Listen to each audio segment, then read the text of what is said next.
Hi hello வணக்கம். இது Mathura computers. இன்னைக்கு ஆக்சுவலாக என்ன வந்து கம்ப்ளைண்ட்னு பார்த்தீங்க அப்படின்னா, ஒரு சிஸ்டத்தில் எப்படி எஸ்எம்பிஎஸ் மாற்றுறதுங்கிறதா உங்களுக்கு நான் இப்போ சொல்லி தர போகிறேன். ஆக்சுவலாக பார்த்தீங்கன்னா இது பவர் ஷார்ட் ஆகிருக்கு, அதனால எஸ்எம்பிஎஸ் பட்டன் சவுண்ட் வந்துருக்குன்னு சொல்லிட்டு கஸ்டமர் எடுத்துருந்தாங்க. என்ன பண்ணுறீங்கன்னா பேக் சைடில் 4 ஸ்க்ரூ இருக்கும், 4 ஸ்க்ரூவும் ரீப்ளேஸ் பண்ணி எடுக்கிற மாதிரி இருக்கும். Normal screw driver.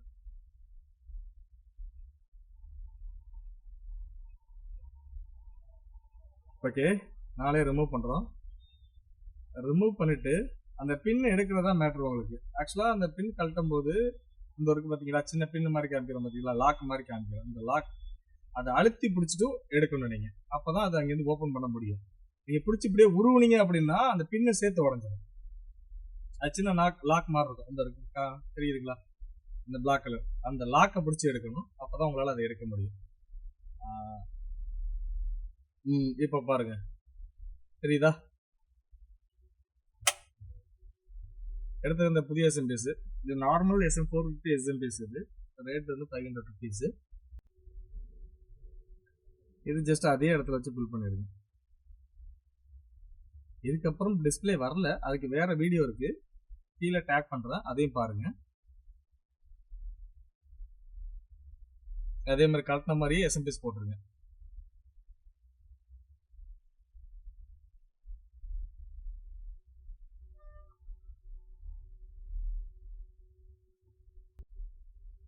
எப்படி கலட்டினீங்களோ அதே மாதிரி தான் இப்போ நீங்க எஸ்எம்பிஎஸும் போட போறீங்க. போட்டுட்டு இதுல என்னன்னா அந்த 4 சைடு லாக் பண்றீங்களா அதே ஸ்க்ரூ வச்சு. ஆக்சுவலா இதுல என்னன்னா அந்த பின் இன்சர்ட் பண்ணும்போது நான் காமிக்கிறேன் பாருங்க, இதை லைட்டா ப்ரெஸ் பண்ணணும். நீங்க ப்ரெஸ் பண்ணிட்டு அதுக்கப்புறம் தான் லாக்கை இன்சர்ட் பண்ணணும். இதுதான் இதுல முக்கியமான விஷயம். இந்த இருக்கு பார்த்தீங்களா, அதை லைட்டா ப்ரெஸ் பண்ணிட்டு தான் உள்ள தள்ளணும். இதுதான் இதுல முக்கியமான விஷயம். இதுல இதை டைரக்டா வச்சு நிறைய பேர் ப்ரெஸ் பண்றதுனால என்ன ஆகுதுன்னா அந்த பின்னு டேமேஜ் ஆகிடும். ஓகே, வீடியோ பிடிச்சிருந்தாலும் லைக் அண்ட் சப்ஸ்கிரைப் பண்ணுங்க. சர்வீஸ் தேவைப்பட்டா டிஸ்கிரிப்ஷன்ல இருக்க நம்பருக்கு கால் பண்ணுங்க. இதே மாதிரி தான் 24 பின்னும். இதுதான் 24 பின்னு சொல்லுவோம். அந்த லாக் எந்த சைடு போகுதுன்னு பாருங்க.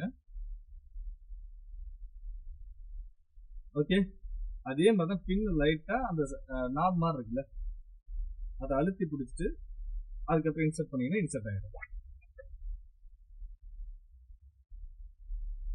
ஹார்ட் டிஸ்க் கேபிள் போடும்போது நான் உங்களுக்கு காமிக்கிறேன் பாருங்க. நான் இன்சர்ட் பண்ணிட்டு அதெல்லாம் உங்களுக்கு காமிக்கிறதுக்காக ஓப்பன் பண்றேன்.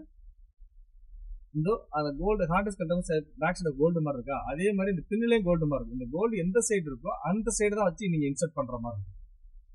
ஓகேவா? அந்த உள்ள காமிக்கிறோம் பார்த்தீங்களா, அதே மாதிரி இன்சர்ட் பண்ணீங்கன்னா வீடியோ கரெக்டா ஃபுல்லா இதா இருக்கணும். எப்படி ப்ரெஸ் பண்ற பாருங்க, பொறுமையா பாருங்க, இதுல திரும்பி கூட பாருங்க. ஓகே, அவ்வளவுதான். இப்போ ஆன் பண்ணி பார்க்குறோம், சிஸ்டம் ஆன் ஆயிடுச்சு.